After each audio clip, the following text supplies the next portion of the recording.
Okay, so anyone trying to really grasp these big global shifts, right? Especially in a place as, I don't know, as crucial as the Indo-Pacific, well, it can be overwhelming. Absolutely. You're constantly bombarded with information.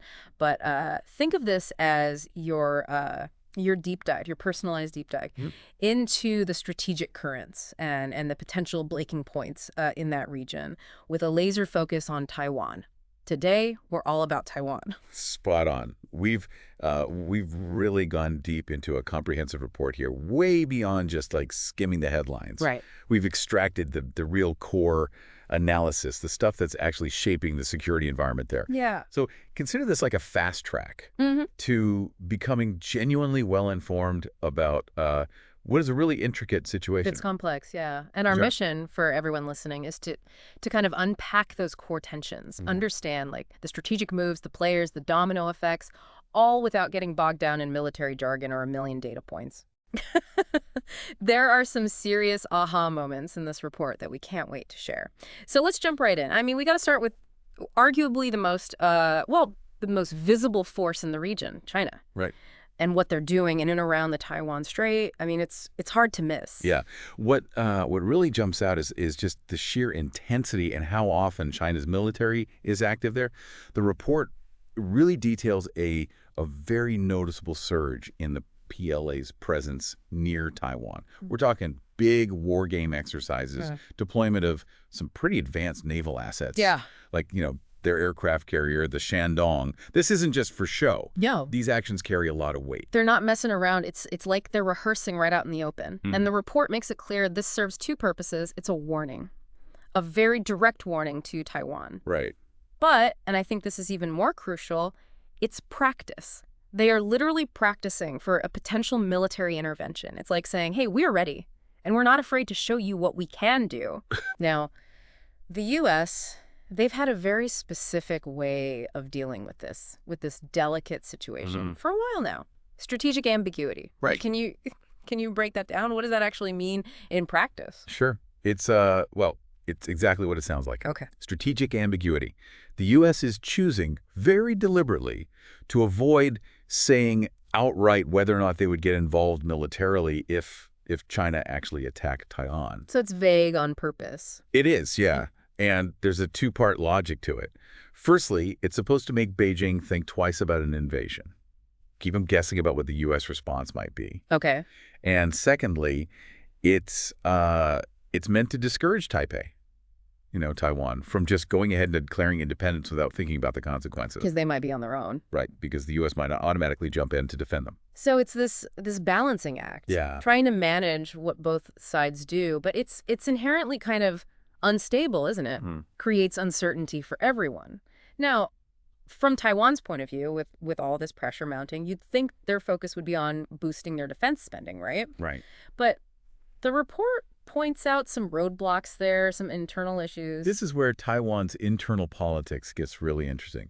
You've got this very real and growing threat across the strait, right? Mm-hmm. But their attempts to really increase defense spending to get it up to like 3% of their GDP. Which is a lot. It is. It's facing a lot of pushback politically. Interesting. And the report is pretty clear about what that means.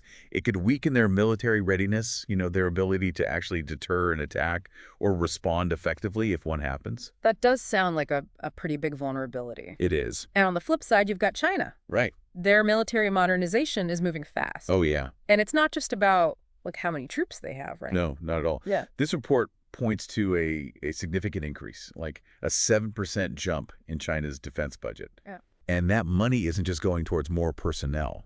A big chunk of it is about developing very specific capabilities. Amphibious warfare, which, if you think about it, is essential for any invasion of Taiwan. Right. You got to be able to get across that strait, establish a beachhead, Yeah.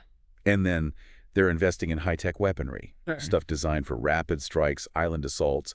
And when you put that together with their increased activity near Taiwan, well, it paints a very clear picture. It does. So you've got China flexing its muscles, the U.S. being deliberately vague, and Taiwan struggling to shore up its defenses. What about everyone else in the region? How are other countries reacting to all this? This is where it gets really fascinating. We're seeing a lot of anxiety among key U.S. allies in the area.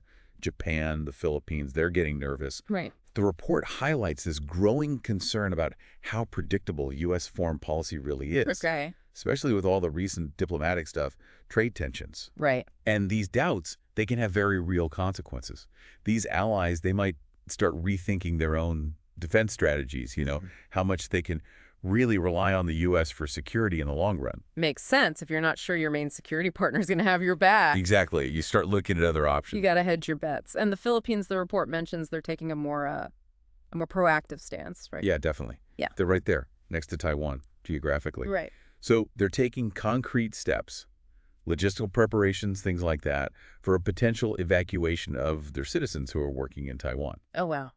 And Manila is also reevaluating its military partnerships, the treaties they have, signaling that they're ready to strengthen their own security just in case things get really unstable. Interesting. And what about Australia? They're another big player in the Indo-Pacific strategically. Yeah.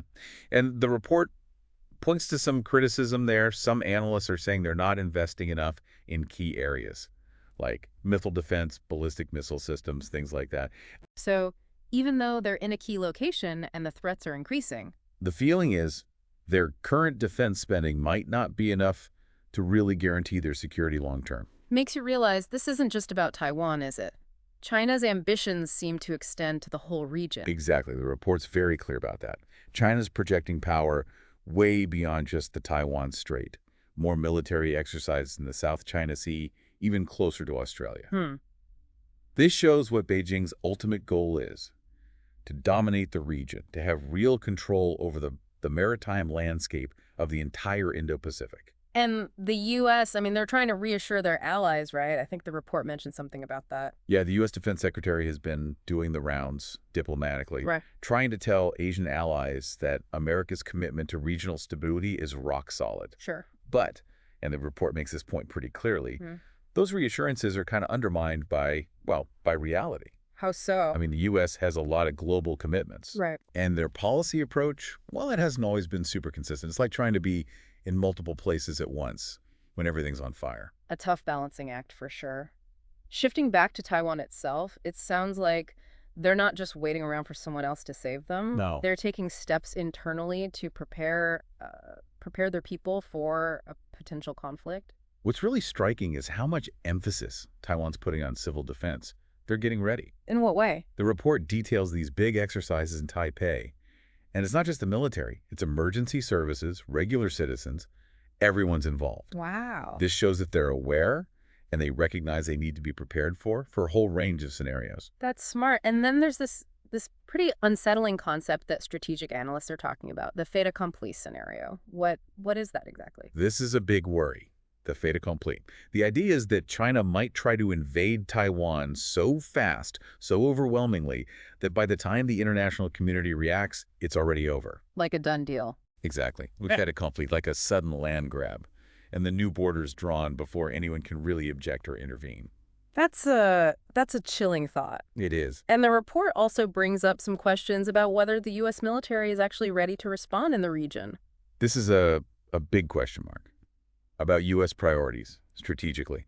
The report notes that during some of those major Chinese exercises around Taiwan, there were no U.S. aircraft carriers anywhere nearby. Really? Yeah. And that's raised some eyebrows. How ready are U.S. forces? And where does the Indo-Pacific really fall in their global planning? It's a valid question.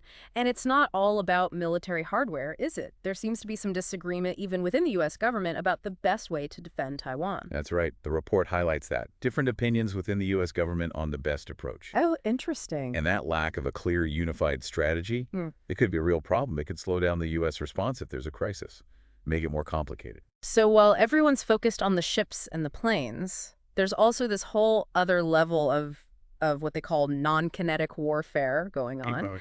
China seems to be using other tools to exert influence. This is fascinating.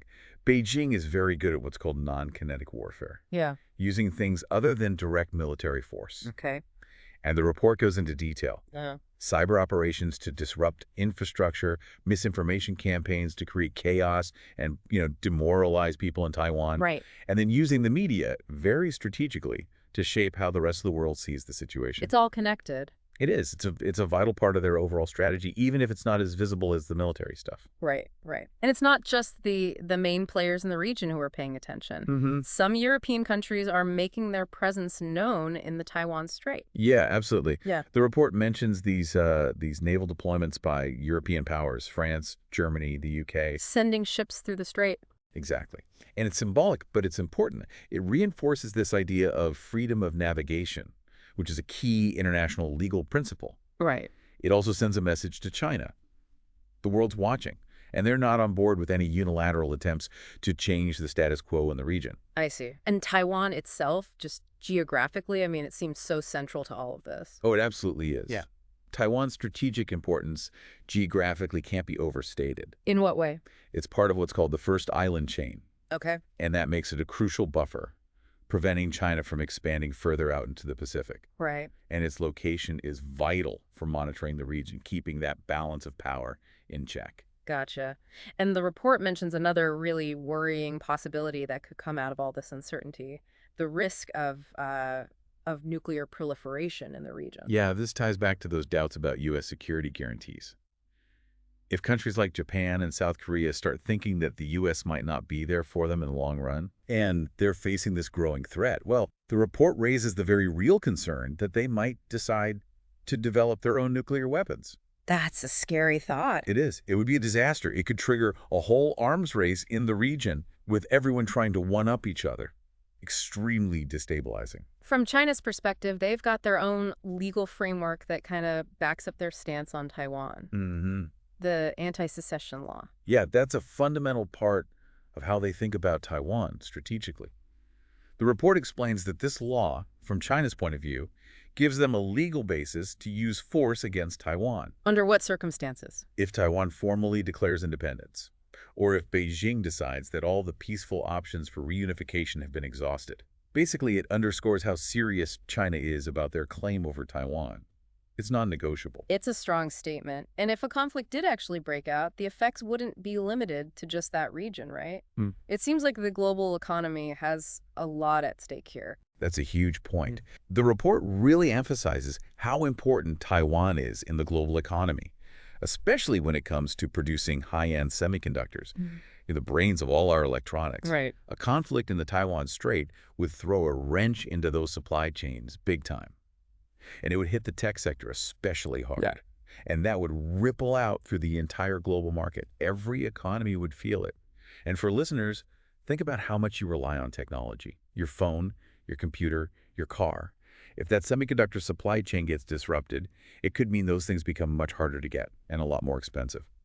So we've got all these interconnected players, these potential flashpoints. It really comes down to understanding where everyone's red lines are, doesn't it? That's the key insight, yeah. Yeah. Strategic red lines. These are the boundaries that, if crossed, could lead to a major escalation. And those are different for everyone involved. They are. And if the U.S., China, or Taiwan misinterpret those red lines, or even worse, deliberately cross them, It could be disastrous. it could. A full-blown conflict, potentially catastrophic. So for our listeners, just to recap, tensions are high in the Indo-Pacific, no question. And Taiwan is right at the center of some incredibly complex and risky strategic maneuvering. Understanding all this is more important than ever because our world is so interconnected. Now, the report we've been talking about, it does offer some possible ways forward, encouraging countries to talk to each other, more transparency, helping Taiwan strengthen its defenses, the U.S. reaffirming its commitment to the region and fighting back against misinformation. These are all potential paths. But as you're thinking about everything we've discussed, here's a final thought for you to chew on. Think about how intertwined the global economy is, especially our reliance on semiconductors and how most of them come from Taiwan. On the one hand, that economic link could be a deterrent. Nobody wants to mess with that. Right. But on the other hand, if those vital economic lifelines were suddenly threatened, well, that could be a trigger for escalation too. It's a paradox. The future of this region, it hinges on more than just military power. It's about economics, global connections. Yeah. It's a lot more complex than it might seem at first glance. Food for thought. Thanks for taking us through all of that. It's a lot to digest. It is. But it's crucial to stay informed.